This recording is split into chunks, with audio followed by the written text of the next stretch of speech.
Today, we talk about... All right, on to the next one. Real quick. Don't want to spend too long on this shit, but yeah, I broke down and I got them. I did. You know what? I needed to complete the set. I figured why not? I don't have a UNC Air Jordan 1. What better one to get than one that matches with the bop of orange, bitches? Yeah, I used the orange laces for the All Hallows Eve pair. Where's those bitches? Bop! Can you? Fuck it. Oh, Sniper Wolf. Why the fuck did I just say that shit?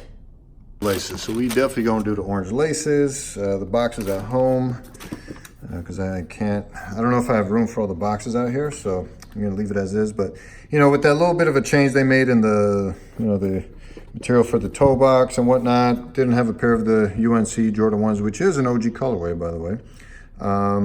And just, it's, oh man, such a beautiful summer shoe, to be honest with you. But you really could pull this off in the fall with the orange laces. I just feel like it's just a little bit too much for the, for the amount of white that you see in the shoe. So this white works, but it's all about that blue, bruh. Trust. And that's all I'm gonna say about it, because I've done way too many videos on this friggin' shoe. So feel free to check out the Off-White playlist, fashion playlist, a bunch of info on this shoe back when I was like, what the hell are we doing here? But it seems like we're slowing down with the Jordan 1. I don't know if I expect another Jordan 1 to come out with Virgil, but you never know. Never say never with Nike. Am I right?